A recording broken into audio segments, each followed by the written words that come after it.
Hi everyone, welcome to Here We Are, Brattleboro's community talk show. I'm Wendy O'Connell, and we have a guest on today who is Charlie Light. Charlie is the co-founder of Green Mountain Post Films, an award-winning film and video production company. His unique and dramatic documentaries have been honored at numerous film festivals. Charlie's new documentary, Far Out, Life on and After the Commune, has just been released with a premiere at the Latches Theater. And it's of particular interest to all of us here, as it's about two local communes, Packers Corner here in Guilford and the other in Montague, Mass. Far Out is a 50-year history and a who's who of the writers, activists, musicians, and artists of our local counterculture and how it's grown into our Main Street culture here. So, Charlie, welcome. Thank you. Welcome to you. Thank you. Thanks for having me. Oh, it's great to have you on the show. And I didn't even know about this documentary coming out until really recently. So it's very exciting. And I was lucky enough that you sent me a link, and so I was able to see it, which was really fun and exciting in a lot of ways that we're going to talk about. Great. So you are originally from Queens. Right. I was born in Manhattan and first raised in Sunnyside, Queens for the first 2 years, and then they moved to Bayside. We moved to Bayside, which is a little further out, and then when I was 8 or 9, we moved further out on Long Island to a town called Jericho on the North Shore. Siblings? I have a younger brother, 6 years younger. And you had, your parents were politically active and a little left-leaning, I believe. They were very left-leaning. They had been very involved in union activities, and they grew up in the 30s, and they were members of the party probably, although we didn't really talk about that. Yeah. They had FBI visits. They were very politically aware and very paranoid because of that. Yeah. And well, the whole McCarthy era happened right before actually you came of age, certainly. Right, although I don't really recall, but I mean, they did get a television to watch, like the Army McCarthy hearings, and I know they took in the dentist, who was sort of the red herring of that hearing, Irving Perez, I believe. They had to stand guard at his house, or he came, or whatever. But I was pretty young then, because I was born in '49, and I think the Army McCarthy hearings were in '54. Yeah, right, yeah, you're pretty young. Do you think it had much of an impact on you in how your life turned out, the things that you got involved in? Right, well, I think I was enmeshed in that. I mean, I went to like demonstrations. I can remember being, whenever the whole nuclear thing was starting to take off, maybe it was like 1960 or something, being at a demonstration at Foley Square, I think, where the police rode in with horses and stuff. It was a little terrifying. And then, of course, I was 14 by the time the March on Washington happened. And I went there, and I was sent to summer camps that were run either by the Little Red Schoolhouse or Elizabeth Irwin High School faculty and the principal. So they had Pete Seeger up every year, and he would do a concert. In fact, he learned Guantanamera there at the Camp Woodland from a counselor who came from Cuba, a fellow named Hector, who later, as an aside, defected. So I was sort of steeped in that, and that, in a way, by the time I got to be a younger teenager, it sort of turned me off to that sort of political involvement, or that sort of dogmatic sort of, although my parents had moved away from, always following the party line, but, when we discussed things like the Hitler-Stalin Pact, they would say, well, Stalin just did it to buy time, or, there were a million excuses for, really horrible conduct on the part of the Soviet Union. So I was no fan of that. I didn't become someone who wanted to go to Cuba or saw it as I was pretty cynical about all that stuff by the time I was 15, 16, 17. It's interesting, isn't it, those of our generation, what we had or did not have to rebel against. Right. Right? Well, I wouldn't say I rebelled against it, but because I kept a lot of the ideology. Right, I mean, yeah. my parents were definitely anti-racist, were really tolerant, were atheists. For you to really rebel, you would have had to have been very conservative, right? Right. Right. Well, right. we used to joke about my eldest son, Eben, who's now 53, and he would be crawling around on the floor, and we'd say, you know, he's going to go to Wall Street. And he did. He did. For a while. He Right. made a lot of money when it was day trading. Yeah. And then he lost it, and now he's a dentist in New Haven. Yeah, you just don't know. You just don't know. Well, you ended up at Mark Hopkins College, which a lot of folks in town know about, a lot of folks don't. Right. Didn't last very long. No. It was up where Solar Hill was. But that was your introduction to Brattleboro. Yeah, that's how I came to Brattleboro. Mm-hmm.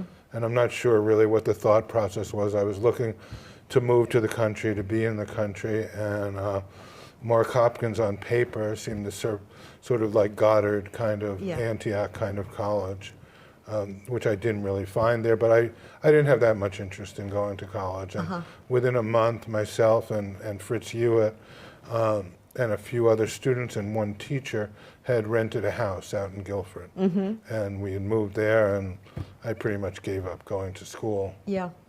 But that was not Packer Corners, was it? No, it was over the hill from Packer Corners. Yes. And we didn't know those people. And how we first were introduced to Packer's Corners is a very interesting story, because one of the two of the people living there were Michael Carpenter, who became my brother-in-law. I'm married to Patty Carpenter, who's a singer, Yep.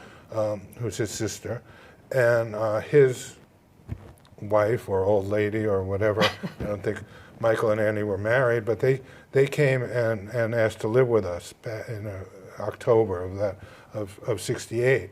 And Annie was like 8 months pregnant then. And she delivered the baby, I think Red Pony, the baby was called Red Pony, was born November 30th. And whatever Annie had with a midwife or whatever arrangements fell through. And that very day, a group from Packer Corners, maybe 3 or 4 people, came to where we were living in the rented house on Jacksonville Stage Road, and on horseback. And they saw what was happening, and it so happened that a doctor, Gus Dodge, who was the father of Laurie Dodge, who used to live at Packer Corners, was staying at Packer Corners. And they rode back and somehow convinced Gus to come over. He hadn't delivered a baby since medical school, and he delivered Red Pony. And it was something that I saw at 19 years of age, and it just blew my mind. Blew your mind. Yeah. Yes, that's an amazing story. Packer's Corner brought a lot of people that were involved with the Liberation News Service in New York City. And this is an underground press at the time. Yes. People were getting disenchanted with the federal government and wanted to go back to the country, or go to the country, many of whom had never probably spent a lot of time there. So people left New York City, came to both Montague and to Guilford. Yes, in 2 different batches. Basically, Liberation News Service was started by Marshall Bloom. Marshall Bloom had gone to Amherst College. He had grown up in Denver and had been like a Goldwater supporter. Actually got to know Barry Goldwater and had a correspondence with him. He came to Amherst and got very involved in the civil rights movement and in a lot of different activities at Amherst. He was the editor of the student paper. At any rate, he led the first walkout, which was a big deal in 1966 against McNamara, when McNamara was given an honorary degree. And it was like so polite by today's standards. I mean, they basically, 10 people, stood up and turned their back and walked out. And but it got national headlines. It was a big deal. I mean, Marshall had some idea of having Hubert Humphrey debate Muhammad Ali. That's the kind of ideas that Marshall would come up with. He teamed up with Ray Mungo, who he had met. Ray was the editor of the BU student paper, and had written one of the first editorials asking for LBJ to resign. And they started Liberation News Service. And the official start was in October '67, during the Pentagon demonstration, when a huge demonstration, Norman Mailer was there, Yep. Abby Hoffman, they tried to levitate the Pentagon, I mean, you know, Yep. and they had, Marshall and Ray had this meeting. Marshall was dressed in this like Sergeant Pepper's uniform, Yep. and it was at all the underground newspaper editors and student editors. It was like a zoo. And at the end of it, Marshall burned his draft card. LNS really took off. It was 67 through 68. I mean, Ray says in the film they probably had over 1 million readers altogether. Oh, wow. In Wow. terms of the people who subscribed in the papers and the reach of them. And there were tons of underground papers and college papers. Yes. And then they moved to New York when the Columbia strike was happening. And then the staff on LNS really mushroomed out and got much bigger. And essentially what happened there in 68, which was really the pivotal year of the 60s in many ways, the LNS developed factions. Ray and Veranda decided, well, we've had enough, Yeah. you know. We've had enough of like this sort of violent stuff and then this internal sort of violent stuff, and we're going to move. And I guess Don McLean had gone to BU with both of them, and he said, well, come up here, and there's a farm for sale up the hill, you know, at Packer Corners. And they moved up in July.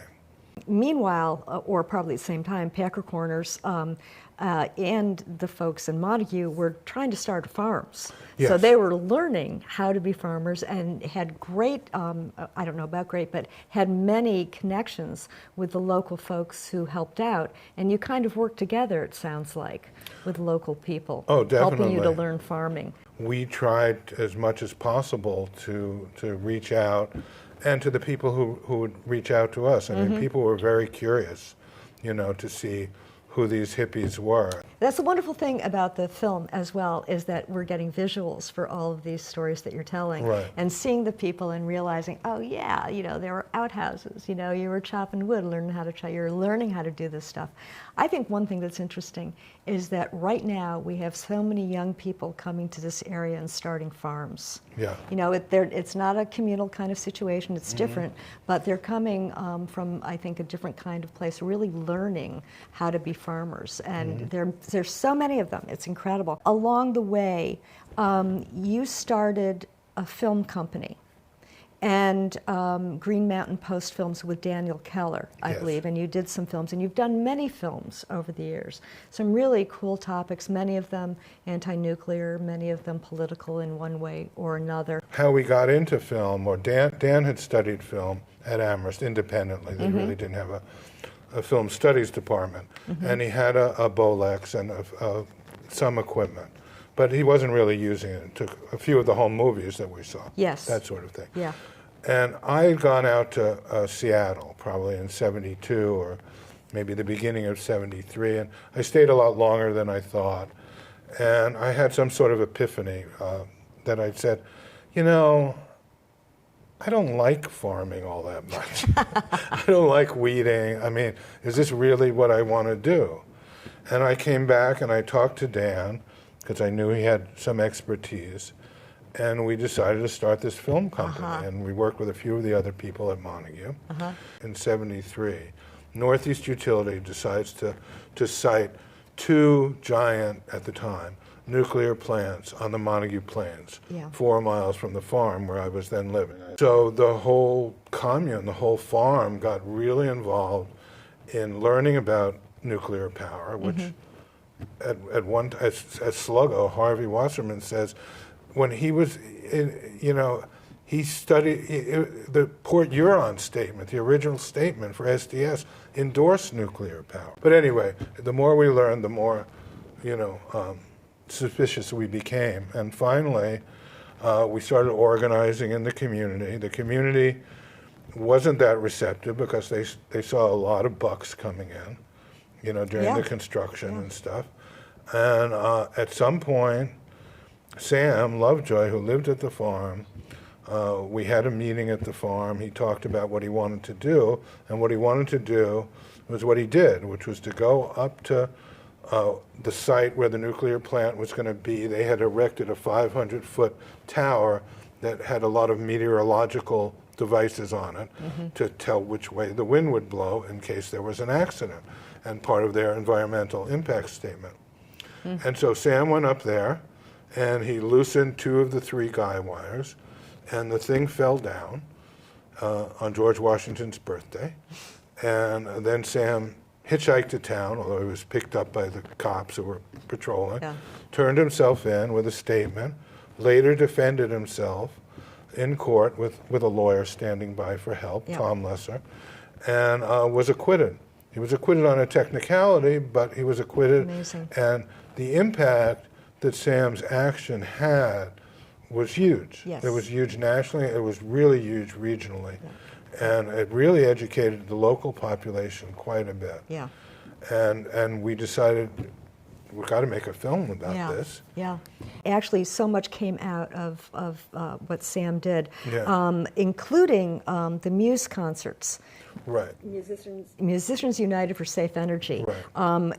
And there were 5 concerts at Madison Square 5 Garden. nights at the Garden. 5 nights. Save the Planet, which was the film shown at Madison Square Garden on a big drive-in screen.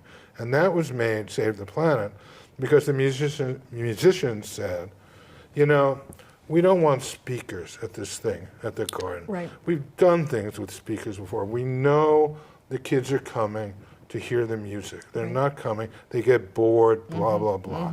Can you guys produce something we can show there that will provide some education and some entertainment? And then there was A big rally. A big rally with 250,000 people at Battery Park City.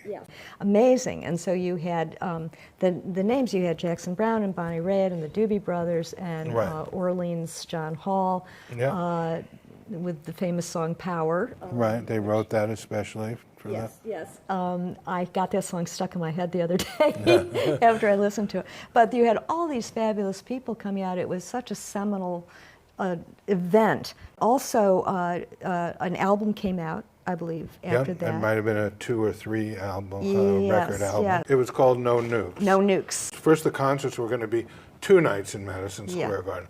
Then Bruce Springsteen signed on. Right. And they became 4 nights, and then a 5th night was added with Crosby, Stills, and Nash. And then the rally happened. So the whole thing mushroomed. The album happened, and then said, oh, well, let's do a movie. So, you know, we put together, I mean, Sam was named president of Muse, so this is how we were all, and Sluggo, Harvey Wasserman, handled all their press stuff. And we had begun working with the rock and roll stars a few months earlier, the year previous, on a concert in Martha's Vineyard that James Taylor and Carly Simon did, and other people. And it had been mushrooming in other places. The Muse concerts were sort of the culmination of our nuclear period. So our nuclear period, which we made films about, which are incorporated into Far Out because they track the development, were first Lovejoy's Nuclear War, and that was a very local event. And after that, everything got much more national. We made the film. The film did very well within the confines of a documentary film. For the time, it won a slew of awards. It did well enough economically that it supported the production of other anti-nuclear films and other films that we acquired on the same subject for distribution, because we were doing our own distribution. And it also worked on building the movement level. Because what you had was this group of people, of 8, 10 people who were very involved in the subject. 3, 4, 5 of them who were good public speakers. And they would go out with the film and organize. And we got our first grant from a person, and the hook to the grant was, look, you buy 5 prints of this film at like the retail value at the time, let's say $600, and we will see that they get to the right people to organize with. And that really mushroomed.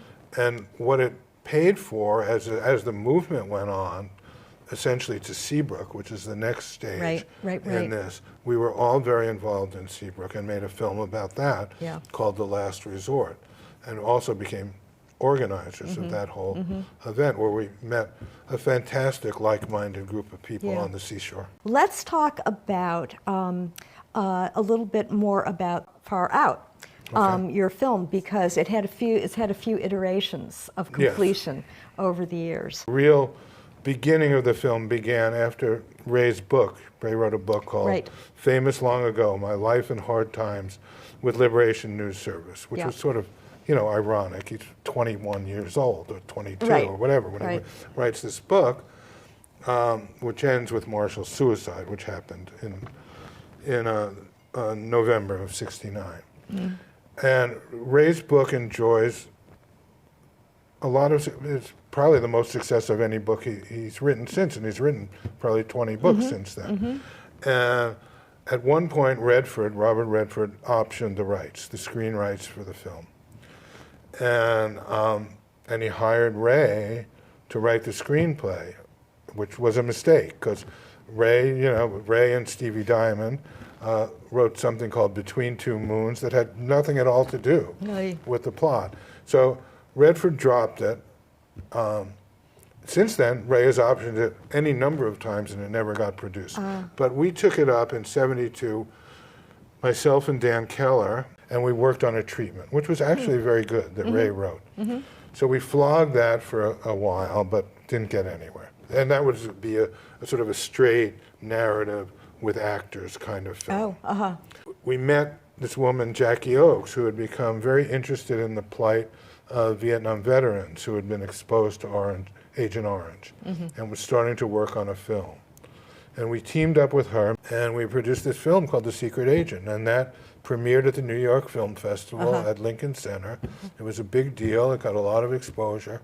It didn't have the same kind of success as the nuclear films, especially Lovejoy's, because we tried to do the same organizing stuff, but the Vietnam veterans was a different group, and we, of course, were anti-war people who were coming from hadn't served, had actually gotten out of the draft in various ways, and but at any rate, it was very helpful to the veterans community. It still gets a lot of use. One thing I think about Far Out, watching it, is it's so interesting the way you have juxtaposed the different ages. That you see people in the interviews, getting a little bit older, and you see the kids coming on and talking about their experiences of growing up on a commune.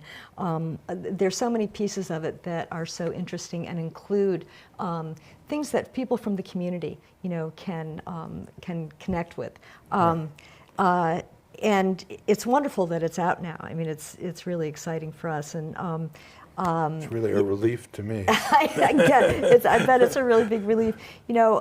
Also, when we talk about how people have grown up in this period of time, it's been over 50 years actually now. You, for instance, are on the Planning Commission, Guilford Planning Commission. Veranda and Richard Wazansky are on the Select Board, or have Richard been. had been, and have Veranda been on the is. Select Board. And you're married to Patty Carpenter, who is a wonderful musician and singer and songwriter. Right. And she's still performing. One of the things that you said about the film that I just think is so, it sort of ties it all up, is you said, the film tells the history, but hewing to the universal themes of how we grapple over a lifetime with politics, relationships, morality, spirituality, civic engagement, and finding our home. I'd like to ask you, actually, Charlie, what you think the best qualities, with your perspective now, what do you think the best qualities of Packer's Corner was about? Of both the farms, or of Packer Corners in particular? Yes, both of them. I know that they were a little bit different from each other. And they grew differently over the years. Yes, that's right. That's right. Montague was always more steeped in this political stuff. And Packer Corners, I would always joke with my friend Johnny Wilno, we're going up to paradise when we'd come up there. Was always had much more of an aesthetic arts orientation. Yes. Well, you brought theater to the community. Yeah. That was a huge deal. Yeah. Not only did you bring theater, but, and this is, again, is in the film that folks can see, they were so creative. Yeah, So amazing creative. stuff. Most of it was outside. Most of the productions Yeah. were outside, Yeah. and you did everything from Midsummer Night's Dream to Alice in Wonderland, The Temps, So that was bringing some to the community. Many of those folks are still doing theater. Definitely. I know in the film, Shoshana Ryan talks about how that really brought her to acting and realizing that that Yeah. was something she could do. The life that you lived there, and with your perspective now, how do you see sort of the shining qualities that remain? Well, that's sort of a difficult question. I think the fact that we persevered Yeah. through hard times and, Yeah. and good times and all the things that life throws at you, and that we remained, or most of us remain good friends, even if we're geographically distant, Yeah. and maintain the ties. We, have kept up this tradition of reunions and an annual May Day celebration up at Packer Corner. Sort of acts as a unifying aspect in the film as well. You see these young, long-haired hippies dancing around, and then you see these old folks dragging the maple up the hill. I think just the fact that we persevered and existed Yeah. and are still here. Yes. And I think Una says something in there, Veranda's daughter, who's in her early 50s and became a labor organizer, as did my eldest daughter, Melissa Shetler,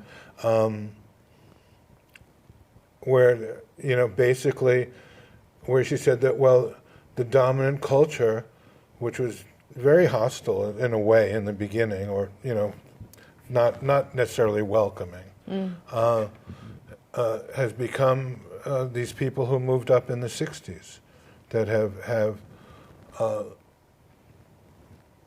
worked themselves up and have assimilated into the local culture, Yes. and the local culture has assimilated a lot of our stuff too. I mean, when you look at the regions where we are, Western Mass and Vermont, the influx of call them hippies in the late 60s and 70s really changed the cultural, political outlook. Yes. I mean, in Vermont, you can see it because it's such a small state. Yes. And the migration was so large of these people who are now still large and are old. And it used to be, it was solidly Republican in both places, Western Mass and Vermont. And now they're democratic and much more liberal. Yeah. It is what I was saying before also about kids coming back now, young people coming back and starting farms. I think that you all planted literally a lot of seeds, that have taken root. And it's a much more, it's a very welcoming area, to people who want to explore that kind of thing. It's interesting. I mean, there's a certain amount of boomer fatigue out there in the general culture. I've heard that phrase. I'm not crazy about it, but yeah. Well, I mean, it's such a large generation. Yeah. We had such an oversized impact Yeah. on culture, politics, etc. Music. Music. And it was interesting because there was just last week published in the Montague Reporter. The editor's a 41-year-old guy, and what he says in the beginning, he says, when I got this press release, I said, oh no, because he was very familiar with the Montague and Packer Corner story, very well read up on it, and he said, oh, it's going to be another bit of nostalgia and blah, blah, Yeah. blah. But after he watched the movie, Yeah. his attitude changed, because I think what we tried to accomplish, what I tried to accomplish in editing, was to present as honest a picture as I could. Right. That it was as nostalgia-free, and we're all sort of nostalgia, and we look at that era, through rosy-colored lenses. But there was a lot of other stuff that happened, a lot of Yeah. things people went through, and Yeah. I think I tried to express that as honestly as I could through the interviews. And Yes. through what No, happened. and the film feels that as well. It feels very, different kinds of points of view, all kinds of different personalities. But there was a cohesiveness to it, and that's what really comes through in watching the film. It's really wonderful. Charlie, thank you so much. Okay. Yeah. Now I have to shut up? I was just getting going. We could go on for a while, right? Yeah, I know. Yeah, the tips of the iceberg, right? Yeah. Right, yeah. Thank you, though. It's really great to hear those stories, and I really encourage folks to find a way to see the film. It's going to be at the Greenfield Garden. There's going to be a showing on October 13th, so keep your eyes open for that. And hopefully it will be picked up by a streaming service of some kind. Right. It certainly deserves to. So thanks for being here, Charlie. Well, thanks for having me. It's been great talking with you. Yeah, it's been really fun. Thanks to all of you for being with us today. And again, keep your ears open and your eyes peeled for getting a look at Far Out, Life on and After the Commune. We'll see you next time.